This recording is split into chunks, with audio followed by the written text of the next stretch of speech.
Today, I'm going to be drawing Sadako from the movie Ring if she were friends with Nellie, a character from our show. For this prompt, I wanted to reimagine the movie Ring if Nellie were in it, and she actually made it to the end as the final girl. And I will be drawing Nilo and Nosferatu.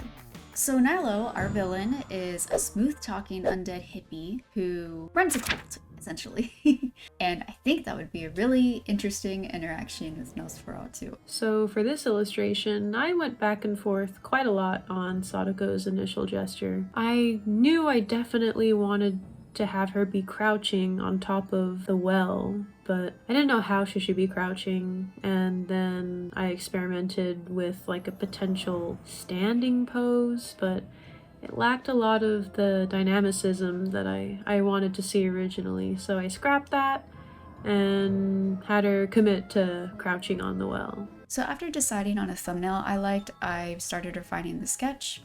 Here I'm not focused on being super precise, however I don't want to be so loose that I have to overcorrect by the time I get to line art. So I kept her in the center, crouching with her knees brought up to her chin. My favorite part about this gesture is how her long, straight black hair is cascading down. I like that it has sort of a curtain effect, that it keeps a lot hidden, except for her very famous sort of like glaring eye. I definitely wanted that to be part of the drawing. With this, I am basically approaching this as if I'm drawing this for the show itself. I am using the exact brush, the exact style, and similar coloring that we've used before. I do use some line weight for our characters. I feel like it helps give them a little more depth despite being so simple. Always have your references handy. You know, even if you feel super confident, you never know, you might miss something. Nellie can only fit right above her. I just had her leaning in a creepy way above Sadako, also sporting a creepy eye, staring directly at the audience. Nellie would feel empathy for Sadako. She's been through a lot. She's been murdered by her dad, thrown in a well. It's been a secret for so many years, and she's just coming out because she's hurt and vengeful.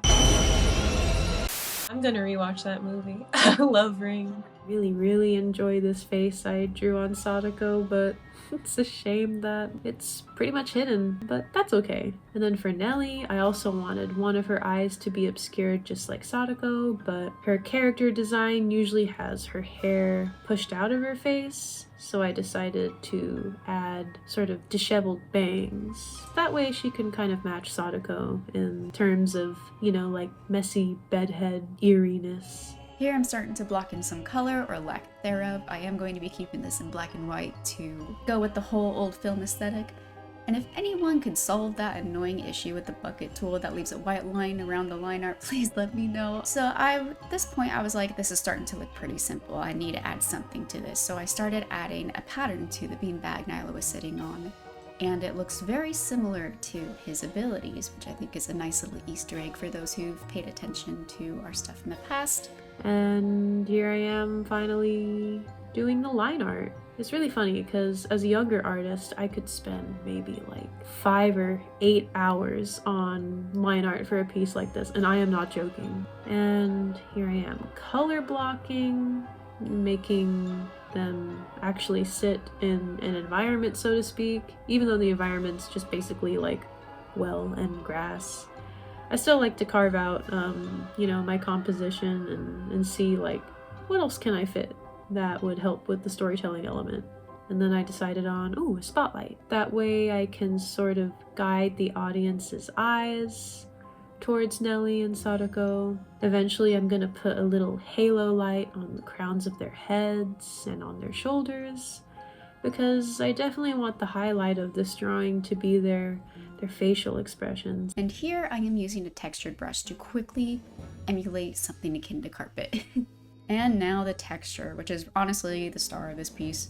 I started hand painting in the main texture I wanted, and then added a vignette, because that's going to be the base of the old film look. And then from here I started using photo textures, and some worked better than others. I definitely just played around with what I thought would fit best. And when it comes to layer modes, I literally went down the line. I did not have a specific one in mind. Honestly, it's so different depending on what like photo texture you use. It's just going to have to be super tailored to your taste. Also mess with opacity. You never know, it could be just like a subtle oomph that you need to give your art. And then as I stepped away from the drawing and I came back to it, I noticed the few places that I wanted to readjust, which were just widening Sadako's eye and making her feet a bit more like pigeon-toed, like they're facing each other more. I feel like this sells the pose a bit better. I don't know why I made her skin purple here. Eventually I turned it to like a more greenish hue, but yeah, purple Sadako.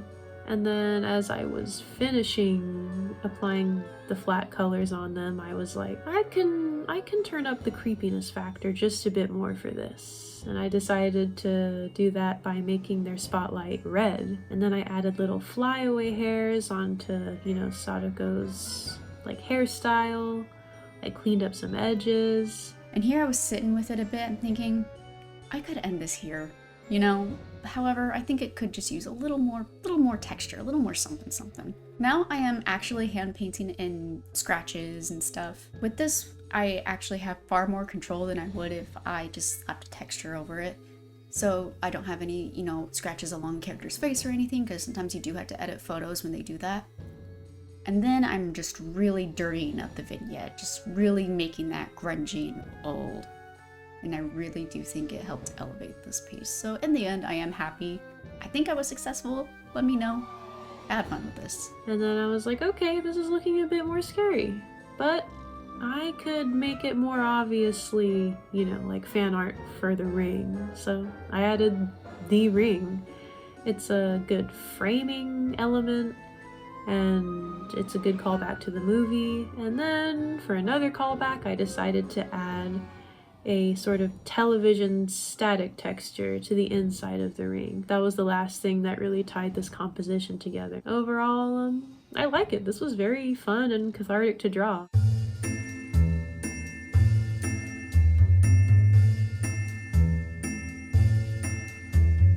Thanks so much for hanging out with us and looking at some art together. I hope you all have a fun and safe Halloween. We'll see you next time.